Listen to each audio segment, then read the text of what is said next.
Good afternoon. My name is Edwina, and I am so excited to be presenting for you today on how to end family chronic homelessness. I am here today with a couple of my colleagues, Lori and Caitlin, and they are going to be available at the end of this presentation for some Q&A, so you'll hear from them when this presentation is done. So I am here today talking about how to end family homelessness, because we have done some really great work in Waterloo Region that we are very proud of.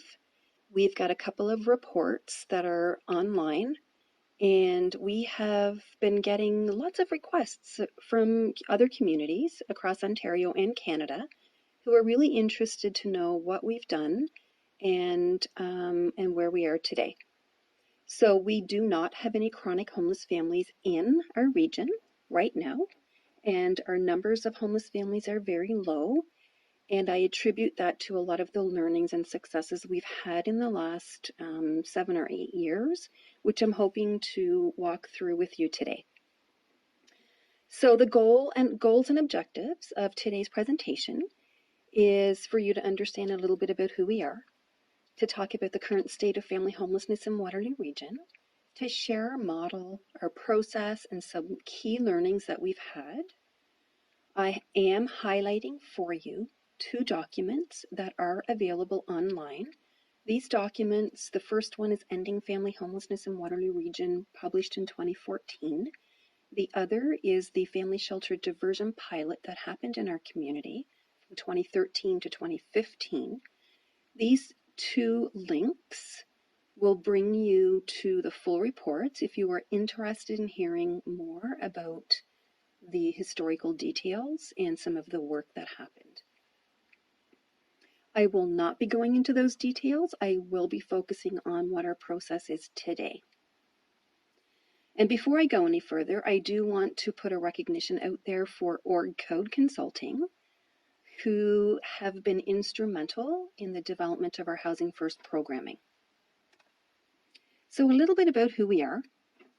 The organization we work for is called Lutherwood, and we are in Waterloo Region. And for those of you who do not know where Waterloo Region is, we are a city that's located about an hour west of Toronto in Ontario. So Lutherwood is a not-for-profit social service organization. We provide children's mental health, employment supports, as well as housing supports. So within our housing division, we have Housing First programs. We have a team of Eviction Prevention and Rehousing staff. We've got a Families in Transition team, and we have 3 Housing First teams that work with chronic homeless populations. All of our housing programs are funded through the Region of Waterloo Housing Services, as they are the service manager for funding that flows to our community from our province and from our federal government. I'm going to be focusing today on our family-specific work. So the current state of family homelessness in Waterloo Region. So just to anchor you with some additional information about our region, we have a population base of about 571,000. Our rental vacancy rate in our region for a 2-bedroom unit right now is around the 2.1% mark. And for a 3-bedroom unit, the rental vacancy rate is around the 1.3% mark.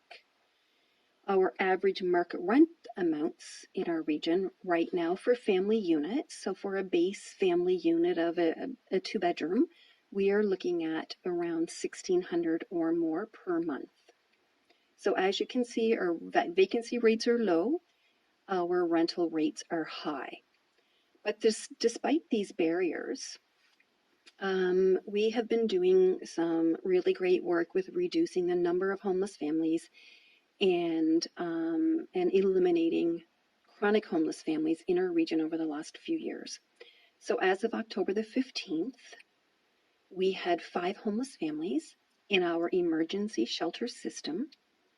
We had an additional family that is homeless in our community and receiving community services through our Families in Transition program. And we also are supporting 11 families in housing stabilization post-move-in.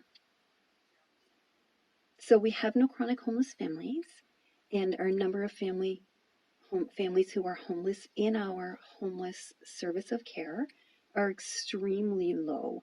And we have been maintaining these numbers for over a year or so now. And I know that we're in COVID, but we have been able to sustain those numbers for quite some time, which we're very happy about. So I'm going to share with you our overview of our Housing First family model in our region. So firstly, we utilize centralized access for homeless families in our region.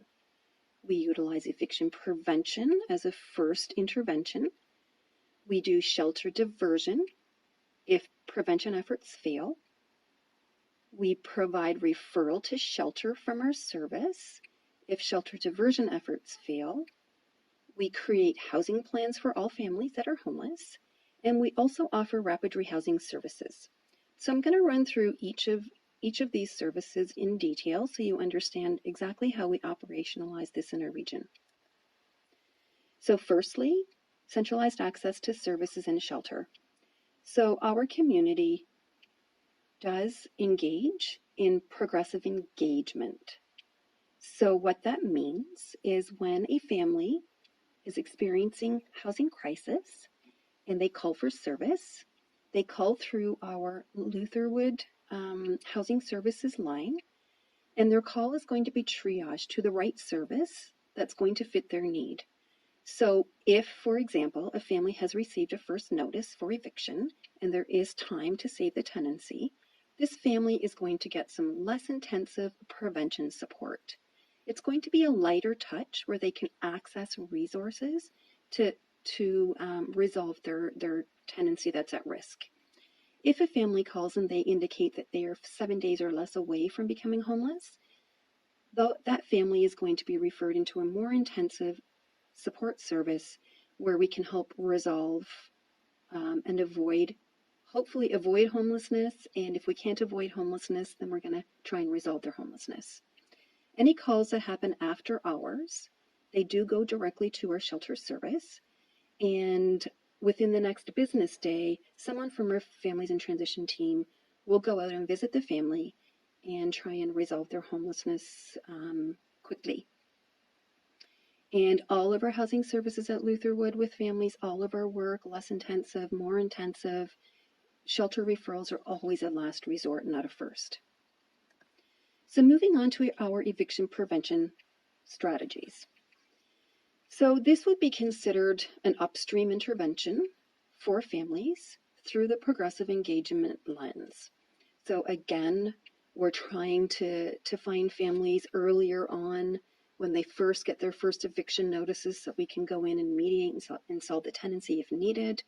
So preventing homelessness is always our first intervention. Our staff who work through our centralized access are experts, very knowledgeable on the Residential Tenancies Act in Ontario and the Landlord Tenant Board in Ontario.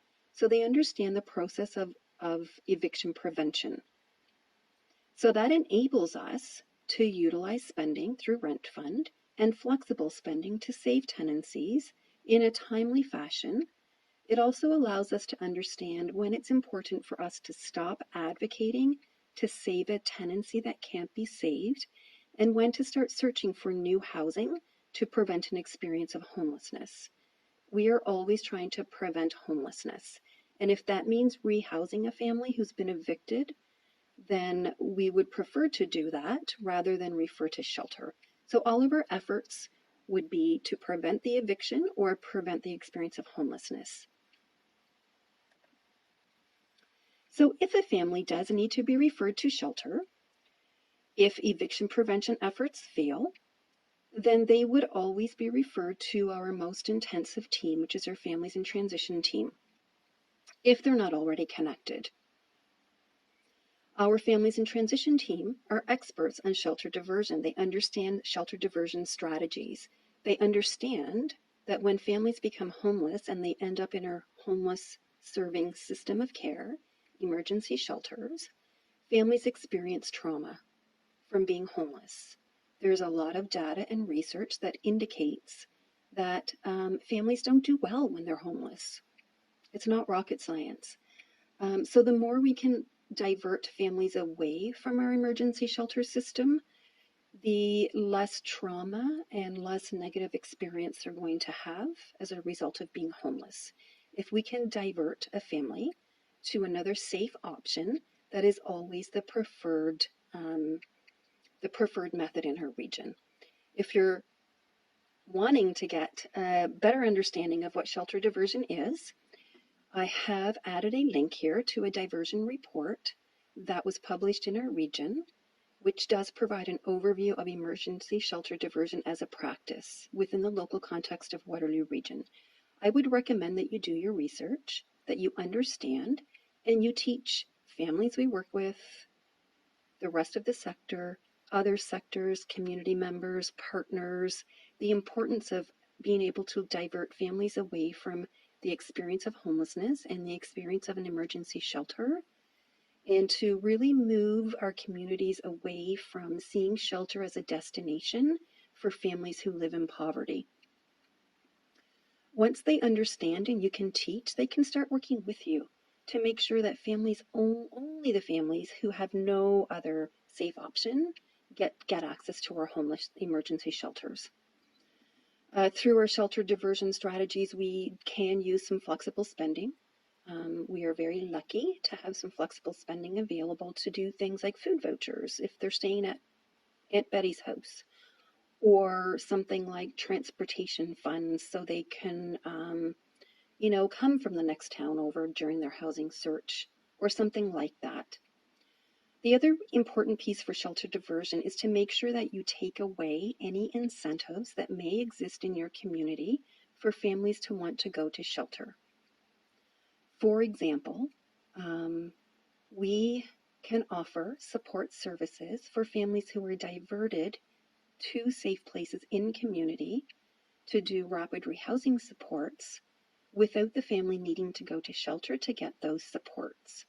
So it's important that families can get the services they need outside of the shelter system.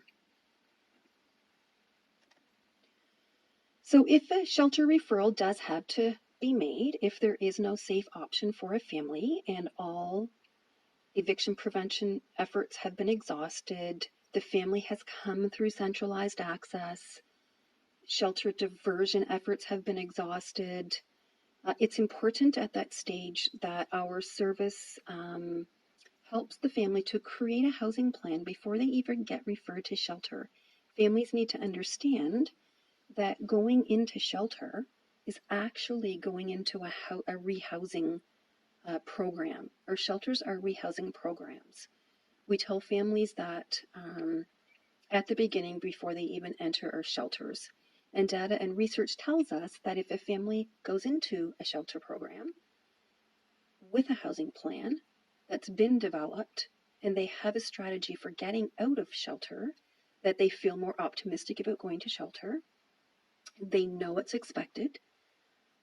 They've agreed to engage in the housing search. They're more involved in the housing search process.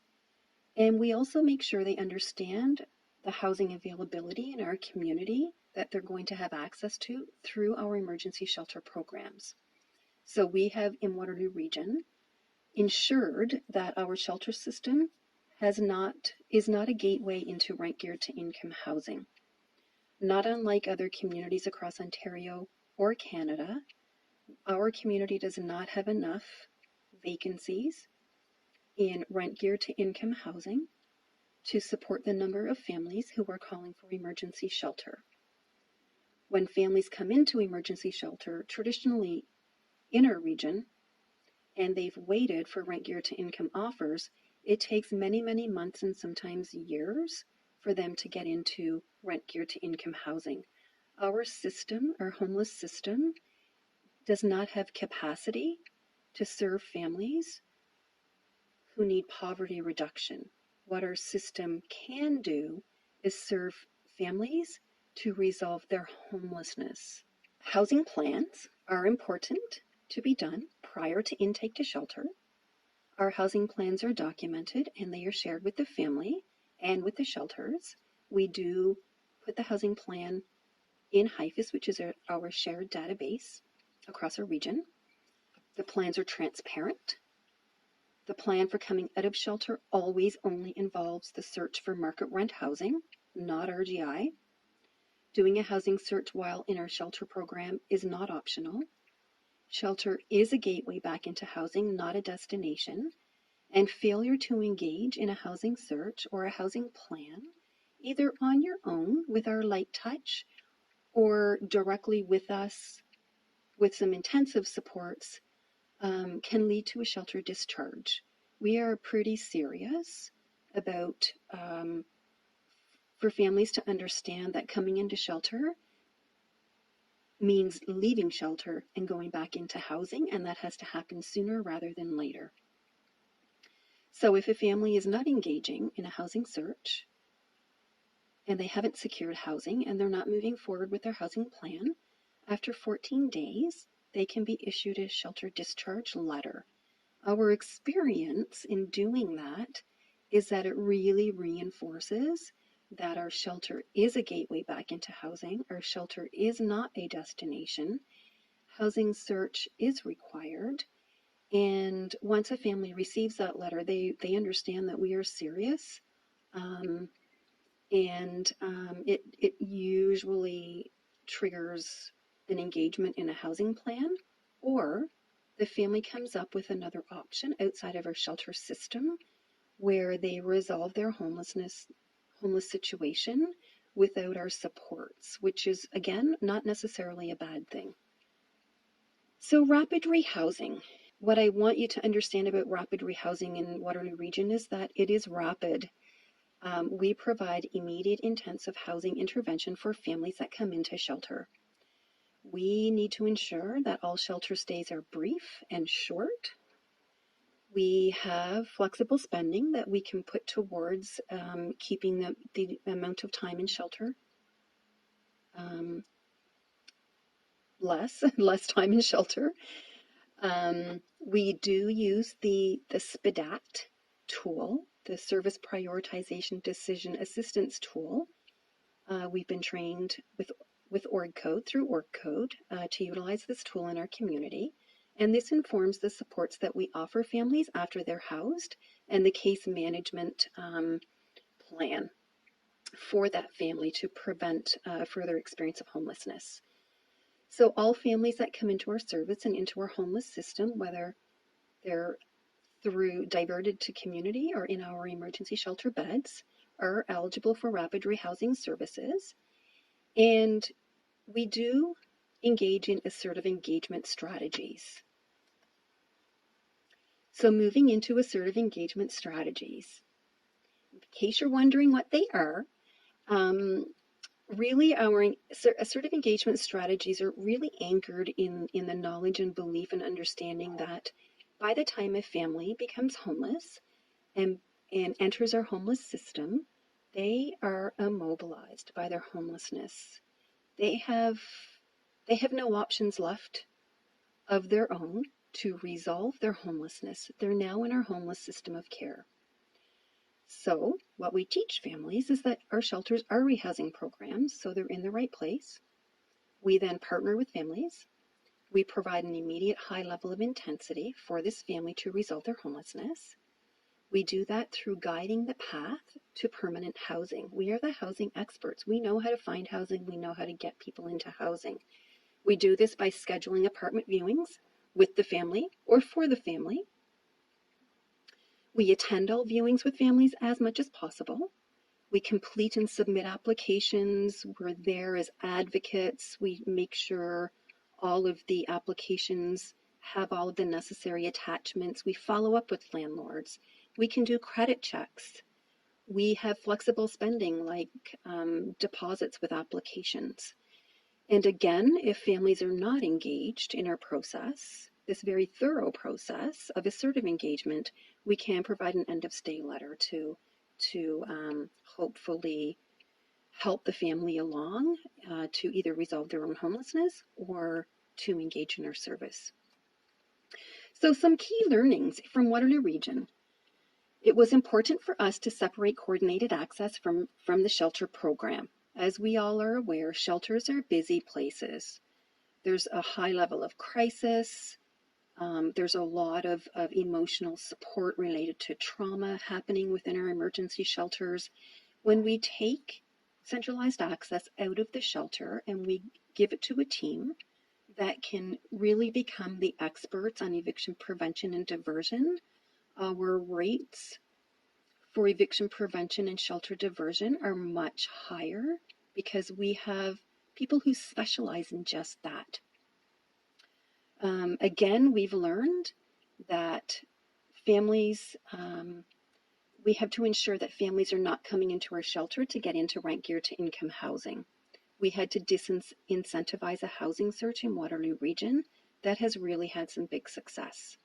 It's important that we don't confuse ending homelessness with poverty reduction. Families come to us in a state of poverty. Families will leave us in a state of poverty. We have recognized in our region that families will have to pay up to 65% of their income towards rent. Overcrowding is not worse than homelessness. It's important that we make sure that families are accessing all of the wait lists for subsidized housing, for larger housing that's going to meet their needs and reduce poverty over the long term. We can't do that short term. We can't reduce their poverty short term within a shelter setting. It's also important to create a memorandum of understanding with your domestic violence sector and divert. Our homeless system of care cannot keep families safe if they have safety concerns. So we work with our local experts around domestic violence to provide that support, and we divert families to that sector if they call our homeless sector. Again, remembering that shelters are a gateway back into housing, not a destination. We also work hard to divert families back to their town of origin where they became homeless, or to support them to go to communities where they have connections to if they're new in our community and didn't become homeless in our community. And lastly, only homeless individuals and families are eligible for the homeless serving shelters. Not families with bugs, not families with maintenance issues. There are other resources in our community that can support those needs. Thank you very much, and we're open for questions.